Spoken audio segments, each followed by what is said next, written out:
Welcome back to in the line of fire programme के इस हिस्से में हम बात करेंगे Pakistan medical association Sindh chapter की सदर डॉक्टर समरीना हाशमी से। ये भी कहा जा रहा है कि वफाकी सतह के ऊपर जिस तरीके से अगर नोटिफिकेशन इन कीमतों की इजाफे का जारी किया गया है, जो हमारी बात हुई सूबाई वज़ीर सेहत से, तो उन्होंने कहा कि जी उनके इल्म में नहीं है। तो क्या ये नोटिफिकेशन डॉक्टर्स तक पहुंचा, मेडिकल एसोसिएशन का इस पर क्या जो है वो रद्द अमल है? अगर उन कीमतों की उन दवाइयों की कीमतों में इजाफा होगा जिनका रोज़मर्रा में ज़्यादा जो है इस्तेमाल है, तो किस तरीके से जो है वो बीमारियों पर काबू पाया जा सकेगा? क्योंकि इस वक्त महंगाई का अंसर जो है वो बहुत पाकिस्तान की आवाम के लिए जो है वो मसला बना हुआ है। तो किस तरीके से जो है इन चीज़ों को जो है वो पकड़ में लाया जा सकेगा? बात करते हैं डॉक्टर साहब से। डॉक्टर साहब बहुत बहुत शुक्रिया इन द लाइन ऑफ फायर की टीम को वक्त देने का। दवाइयों की कीमतों में इजाफा हुआ, कुछ ये भी बात सुनने में आ रही है कि जी नोटिफिकेशन नहीं जारी किया गया, अगर ड्रग रेगुलेटरी अथॉरिटी ये काम करेगी, कंपनीज ने पहले कर दिया। ये बताइए कि आपके इल्म में कोई ऐसी बात है कि ये इजाफा किया गया है कंपनीज की जानिब से? देखिए, इस किस्म का कोई नोटिफिकेशन तो अभी तक सामने नहीं आया, क्योंकि जो हमारी महकमा सेहत से बात हुई और वज़ीर सेहत साहब ने भी यही बताया कि किसी किस्म का कोई नोटिफिकेशन अभी तक सामने नहीं आया है। हो सकता है कि सिर्फ अफवाह हो या कि ड्रग कंपनीज़ ने अपने तौर पे दवाओं की कीमत मार्केट्स में बढ़ाई हो। लेकिन देखिए, ये इस तरह से होना नहीं चाहिए उसूलन, ठीक है? क्योंकि ORS ओरल रिहाइड्रेटिंग सॉल्ट या निम्कोल एक ऐसी चीज़ है जो कि रोज़मर्रा के इस्तेमाल की चीज़ है। लूज़ मोशंस हुए, आप 24 घंटे ORS ले लें, तबीयत बेहतर हो जाती है, खुद ब खुद मज़ीद दवाई की ज़रूरत नहीं पड़ती। कॉफ सिरप्स हो गए, एंटी मलेरियल्स हो गई। ये तो एंटी मलेरिया तो हमारी जन्म की बीमारी है ना। तो ये सारी चीज़ें ऐसी हैं जिसके ऊपर कीमतों में इजाफे को हुकूमत को शदीद तौर पे कंट्रोल रखना चाहिए था। अगर हुकूमत खुद ही इजाफा करे, नोटिफिकेशन जारी कर दे, तो फिर आप क्या कहेंगी? ये बहुत गलत होगा, हम इसकी शदीद मजम्मत करेंगे। और ये काम हमारी ड्रग रेगुलेटरी अथॉरिटीज़ का है, क्योंकि एक सेंट्रल ड्रग रेगुलेटरी अथॉरिटी जो कि दवाओं को रजिस्टर करती है, वही इनकी कीमतों का भी तयन करती है।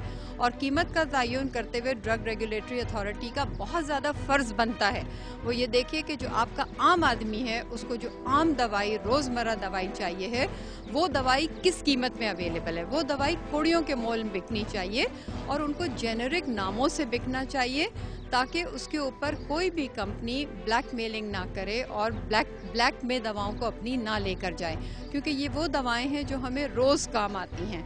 और यही काम ड्रग रेगुलेटरी अथॉरिटी का है। उसका काम सिर्फ दवाओं को रजिस्टर करके पैसे कमाना नहीं है, उसका काम यह है कि अपनी प्रोविंशियल ब्रांचेस को मजबूत करे, मॉनिटरिंग सेल्स को मजबूत करे, ताकि उसके मॉनिटरिंग सेल्स ये देखें कि क्या हो रहा है सूबों के अंदर, दवाई किस कीमत पे बिक रही है, शेल्फ्स पे अवेलेबल है कि नहीं है, या मार्केट से गायब करके उसकी कीमतें बढ़ाई जा रही हैं और फिर कीमत बढ़ा के दोबारा मार्केट में लाया जा रहा है। ये अच्छा, दो चीज़ों पे अभी मैं आपसे बात करता हूँ। जिस तरीके से ड्रग रेगुलेटरी अथॉरिटी की बात हो रही है, आप समझती हैं कि वो अपना काम ठीक कर रही है? जहाँ जो वफाक से चीज़ें जो है वो सूबों को मुंतकिल की गई हैं 18वीं तरमीम के तहत, तो यहाँ कोई गैप आ रहा है अगर ड्रग रेगुलेटरी अथॉरिटी के डोमेन और उसके काम के हवाले से बात की जाए? देखिए, जो हेल्थ का शोबा है वो बेशतर उसके पार्ट्स प्रोविंसेस को मुंतकिल कर दिए गए हैं, ठीक है? लेकिन ड्रग रेगुलेटरी अथॉरिटी का फेडरेशन में रहना इसलिए ज़रूरी है कि दवाई मुल्क में एक जगह रजिस्टर हो, उसके बाद मुल्क के बकिया हिस्सों की तरफ तकसीम होके जाए।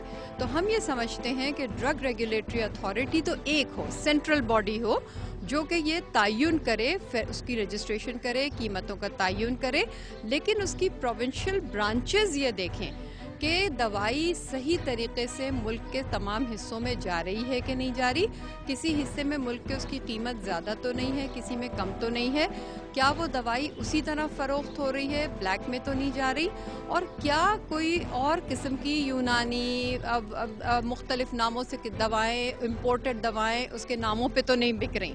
ये देखना ड्रग रेगुलेटरी अथॉरिटी का काम। मॉनिटरिंग भी है, वही जैसे मैंने पहले कहा, खाली रजिस्ट्रेशन पे पैसे कमाना नहीं है। ठीक, अब दूसरी चीज़ आती है, ठीक है, अगर ये मॉनिटरिंग नहीं हो रही है, अब जिस तरीके से ये मामला हुआ है, तो हमें ये अंदाज़ा हो रहा है कि जी शायद जो मल्टीनेशनल कंपनीज़ हैं जो कि इसका एक मेन पार्ट हैं, उनकी जानिब से ये कोई ग्लट क्रिएट किया गया है और फिर वहाँ से अगर अप्रूवल ले भी लिया गया और इसका इतलाक कर दिया गया। आप क्या समझती हैं?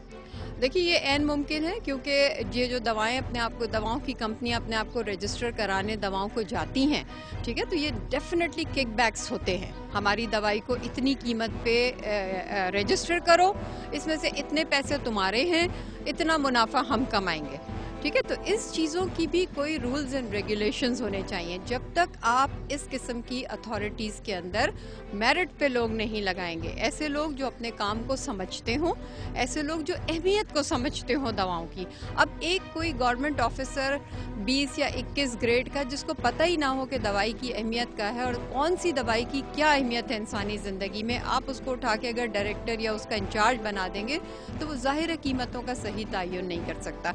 मेरिट के ऊपर अपॉइंटमेंट्स कीजिए इन अथॉरिटीज़ के अंदर और मेरिट के ऊपर उनके बोर्ड्स बनाइए, उसमें स्टेक होल्डर्स को लीजिए ताकि सही दवाओं की सही कीमत मुतय्यन हो सके और नीचे रूट लेवल्स तक लोगों तक उसका सही फ़ायदा पहुंचे। अब आप क्या समझती हैं, या क्या अब कोई इक़दाम किया जाएगा इस तरीके से इन जो ज़्यादा तादाद में दवाइयाँ इस्तेमाल होती हैं और पहले सस्ती थी, अब जिस तरीके से सुना जा रहा है कि कफ सीरस भी जो है वो 20 से 30% बढ़ गए हैं और इसकी कीमतों में इजाफा हो गया है। फिर जो मलेरिया की जो दवाइयाँ हैं उनका भी इस्तेमाल ज़्यादा होता है क्योंकि बच्चों में इनकी तशख़ीस ज़्यादा होती है।